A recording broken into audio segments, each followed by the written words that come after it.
Alright folks, welcome back to the farm. It is not so much of a beautiful morning here this morning. It's a little bit cool, a little bit overcast.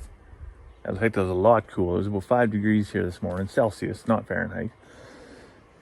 But anyways, big job got done this morning. I didn't film any of it. I should have, but anyway, sometimes when you get help, you just give her. You just head down, ass up, and just give her, and that's what we did. So you can see there's an empty spool that used to hold 1,000 feet of 3/4 inch water line. And you can see right here, we've got the garden hose coming off the side of the shop, running down to a water pipe, and it runs way out. You can see the sheep way down there, and the cows even further down there. It runs way out to the cows, to a big, I don't even know how many 100-gallon stock water. So when we got that hose, the fella at the hose store told me the length of hose I wanted was a unicorn. It was impossible to get, but funnily enough, they were able to get it. And he also said that there's no way that you'll get the volume and the pressure that you need over that run. There's going to be a lot of friction loss. And I said, you know what? I'm aware of that, but I've got a lot of hydrostatic pressure. So up here on the hill, I actually don't even know what the drop is, but it's a lot.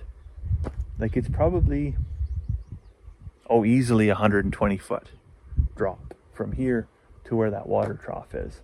And so having a small flow, well, I mean, we've increased that by hydrostatic pressure. And so at the end there, we basically turned the tap on, hopped in the side-by-side and drove down there. By the time we got down there, there was water coming out. So it's moving fast, and it'll probably still be an hour and a half to fill that water trough. But what that means, I got a T in the middle where the sheep are. So what that means later today, once that big trough is full, I'll come move the sheep water trough over. Now, that means no more water trailer down in the field. That's one job once a week that I don't need to do is go load up that trailer, bring it up here, take 45 minutes to fill it, haul it back down there, reconnect it. That wasn't an onerous job. In fact, that was a solution that we figured out to actually carrying buckets of water down there. But this is, although more costly, is a lot more effective. And then for the cows, if we were to keep them in that field, because there is no water there, there's a dugout over here. We were going to have to pump water out of that dugout a couple times a day, which does get onerous. That's hours of the day that when you work off farm, and then you got to come home and you got to play with the kids, and you got to feed them and get them to bath and bed, and you maybe get an hour to yourself to unwind that you generally spend running around doing chores. That can really eat into your physical and mental well-being. And so reduction of that input is critical. Yes, it costs a lot of money. This was $1,000, right, to get water from here 1,400 feet down that way, and zigzag around. But big picture wise, it was a hard pill to swallow price wise, but big picture wise, that's a win. That is a big win for us here. Anyways, I'm gonna get out of the old farm clothes here, and we're gonna head to town. The girls are at their auntie's house right now because we didn't want them. I had the big tractor here holding up that spool of stuff. We didn't want them like right here because there's a hazard, of course, and they're not easily entertained by Dad and Grandpa pulling hose through the field. So that wasn't going to be a good option. So they went to Auntie's house to play for a little bit. So I'm gonna go pick them up.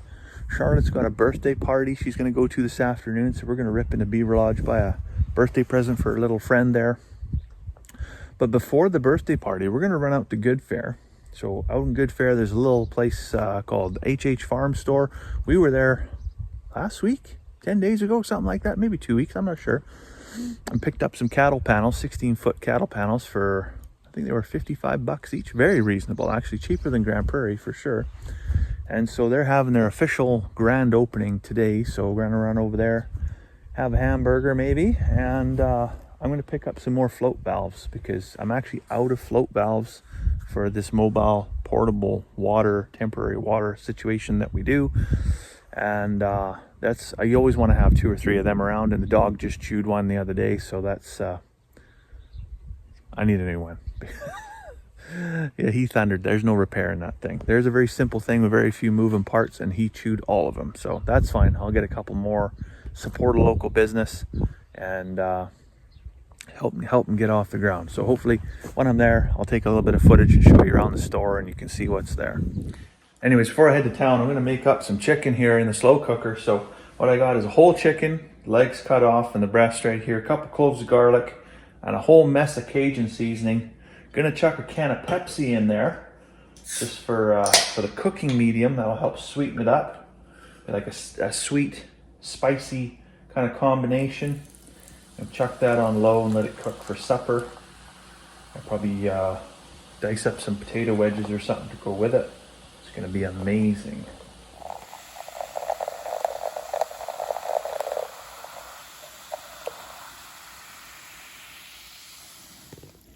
A couple slices of lime on there too.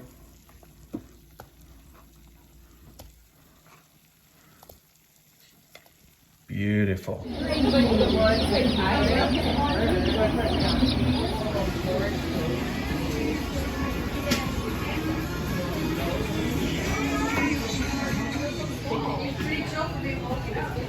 This strange lady who took me out of my area.